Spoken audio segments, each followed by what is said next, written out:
monde. Bonjour à tous, je m'appelle Mélanie Legendre et vous écoutez Blocage, le podcast où je pars à la rencontre de personnes qui, bloquées à un moment de leur vie, ont décidé de relever la tête, de retrousser leurs manches pour prendre leur destin en main. Qu'il soit tôt ou tard, et parce que la réussite n'a pas d'âge, je vous propose donc chaque semaine de découvrir les parcours atypiques et inspirants de mes invités. Dans ce nouvel épisode de Blocage, je vous propose de rencontrer Cindy Laplace. Cindy est préparatrice mentale. Mais alors, vous allez me dire, qu'est-ce que c'est ? Bien, si vous connaissiez sans doute les préparateurs physiques dans le cadre du sport, il ne faudrait surtout pas les confondre avec leurs collègues.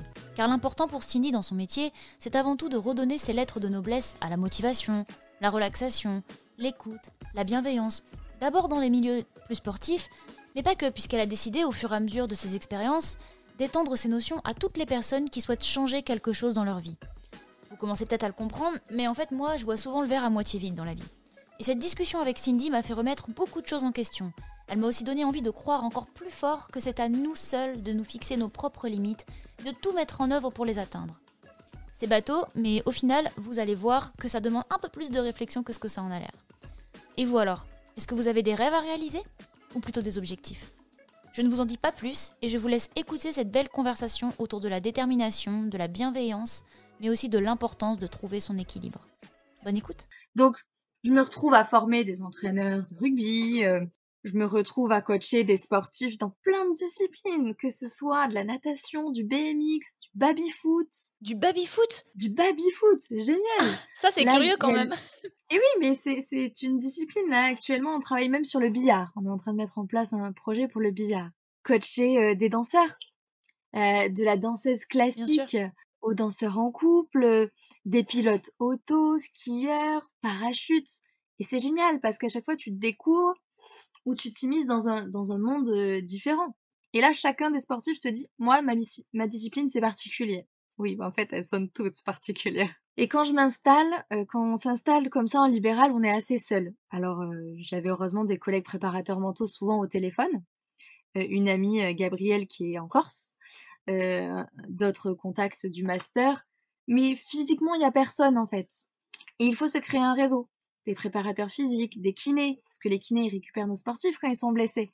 Ou ils peuvent aussi nous réorienter quand il y a un sportif qui est trop souvent blessé. Et dans nos bureaux, même si je le partage avec une collègue, je la croise jamais, en fait. Donc, tu ouvres ton cabinet le matin à 8h, 9h et tu le fermes à 20h et, mis à part tes sportifs ou les personnes que tu coaches, tu n'as vu personne d'autre. Donc, tu es assez isolé. Et là, je me dis, bon, il faut créer quelque chose, il faut que on soit plus en contact direct. J'ai des personnes qui viennent faire des séances d'hypnose ou des séances de relaxation car elles ont des angoisses. Bon, ben, des fois, je dois appeler le psychologue, la psychiatre. Des fois, je dois appeler le médecin traitant. Des fois, je dois appeler l'ostéopathe parce qu'il y a des choses qui bloquent et psychiquement et physiquement. Je me suis dit, mais il faut créer un endroit où il y aurait tout sur place. Et ça serait beaucoup plus simple. Entre midi et 2, tu manges et tu peux largement dire, bah attendez, tout en gardant la confidentialité, hein. J'ai vu une dame, elle a de l'endométriose, qu'est-ce qui peut être fait pour elle? Moi, je peux l'aider avec l'hypnose pour les douleurs, mais Paolo, diète, est-ce que tu as quelque chose pour l'alimentation anti-inflammatoire?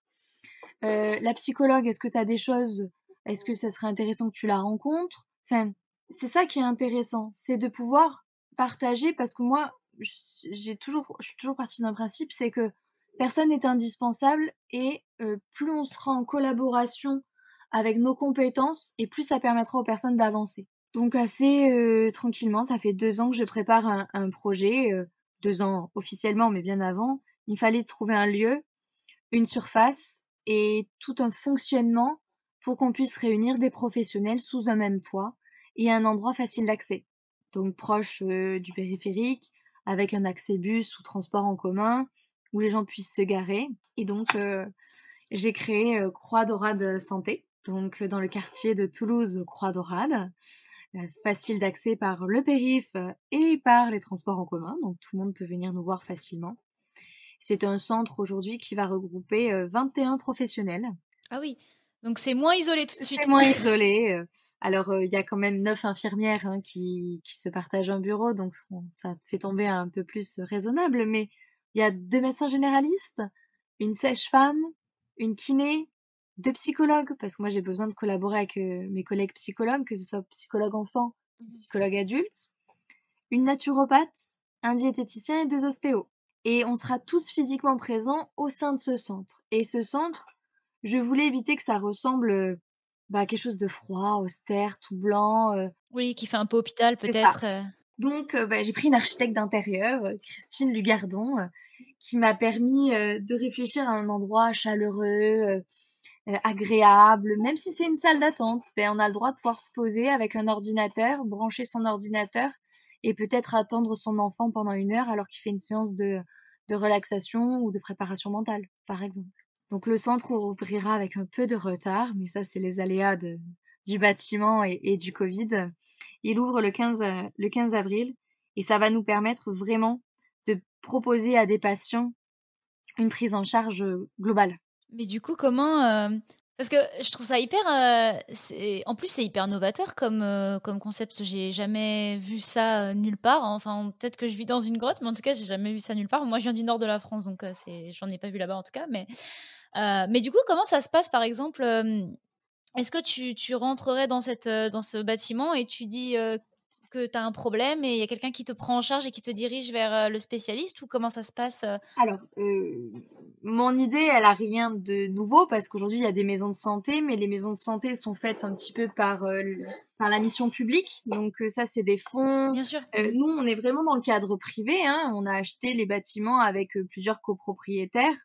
Et donc, c'est à notre initiative qui est propre sans aide de l'État ni rien. Mais on a réfléchi, on est en train de monter des, des rendez-vous pluridisciplinaires. C'est-à-dire que la personne, elle m'appelle, et elle me dit, écoutez, je sais pas trop si c'est vous qu'il faut que je vienne voir, j'hésite. Je dis, bon, écoute, expliquez-moi.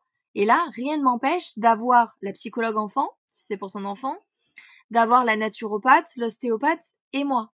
Et on va réfléchir, on est en train de le monter, on est en train de travailler dessus à une consultation groupée. Pour qu'à la fin de cette consultation groupée, on puisse dire à la personne, on vous oriente à commencer par 2 séances d'ostéopathie, ou on vous propose de commencer avec la psychologue et de venir voir tel professionnel dans un second temps. Comme ça permet à la personne de savoir qu'elle met le pied dans un processus où on va l'accompagner du début jusqu'à la fin. Mais c'est super intéressant, ça permet aussi de retrouver un certain équilibre entre plusieurs aspects de la vie, que ce soit, oui, la psychologie ou la nutrition, et cetera. Je trouve ça vraiment intéressant parce que des fois, on pense que le problème, il est là, on est sûr que c'est ça et du coup, on est vraiment focalisé là-dessus et au final, peut-être une autre discipline va pouvoir débloquer certaines choses et c'est super intéressant. Mais c'est souvent le cas, hein, quand je travaille avec mes collègues ostéopathes, quand il y a des douleurs récurrentes à certains endroits, ça peut s'expliquer par du psychosomatique aussi. Et l'idée, c'est que on trouve les causes et on permette à la personne des solutions, alors toujours prouvées scientifiquement, parce qu'on est tous dans un domaine scientifique et validé par la science, mais qu'on propose à la personne d'aller mieux avec un parcours de soins, parce que moi, j'ai souvent des personnes qui vont se faire opérer de chirurgie bariatrique, par exemple, qui reprochent à ce système ce manque de communication entre les professionnels, en fait. Mais parce que on a tous des rendez-vous toute la journée, c'est compliqué de nous avoir au téléphone. Vous savez, quand on a un rendez-vous de 9h à 20h, on rappelle pas les gens à 21h, ni nos collègues professionnels, que si on a mangé avec eux le midi, dans ce centre, il y aura une salle de réunion ou de formation, ce qui nous permettra de proposer des formations à des professionnels, mais aussi faire des conférences sur, par exemple, l'addiction aux jeux vidéo chez les jeunes, comment gérer un sportif ambitieux pour les parents de sportifs, parce que bien souvent les sportifs sont eux-mêmes ambitieux, c'est rarement les parents qui poussent, et comment on les accompagne. Et ça nous permettra à plusieurs professionnels d'intervenir avec leur spécificité et leurs connaissances. C'est vraiment super intéressant. J'aime beaucoup cette idée parce que je pense que, même pas forcément en tant que sportif, mais en tout cas, je pense à des proches à moi, hein, que ce soit, mes petites sœurs ou des amis que je connais, mais en tout cas, même en tant que fille, j'ai l'impression qu'on a eu beaucoup de problèmes avec la nutrition assez jeune. Après, je pense que les garçons maintenant, je me mesure, hein, mais je veux dire, je pense que les garçons, c'est aussi le cas. Mais en tout cas, moi, de mes souvenirs, j'avais beaucoup d'amies filles, moi y compris, où on avait beaucoup de problèmes avec la nutrition. Et au final, donc on nous a emmenés chez des, alors j'ai plus le mot, du coup. Diététicienne, Personne qui nutritionniste? s'occupe de la nutrition. Voilà, merci. Nutritionniste, voilà, tout à fait. On nous a emmenés chez des nutritionnistes et cetera et par exemple, c'était dû au stress, mais on m'a jamais dit en parallèle, le sport ça pourrait Ça. t'aider. Non, on m'a juste dit, de faire attention à ce que je mange, point à la ligne. Mmh. On m'a pas emmenée chez le psychologue, on m'a pas emmenée, faire des séances de relaxation parce Mmh. que j'étais stressée par mes études, peut-être que c'était lié. Mmh. Donc je trouve ça hyper intéressant parce que je me dis vraiment des jeunes, ça peut les aider à trouver un équilibre entre plein de choses vu qu'en plus on est en train de bouger. Alors moi je pense à des jeunes parce que je côtoie beaucoup de jeunes par ma famille et cetera, mais je pense que ça peut permettre en tout cas de vraiment avoir un bon point de départ pour plus tard, quoi.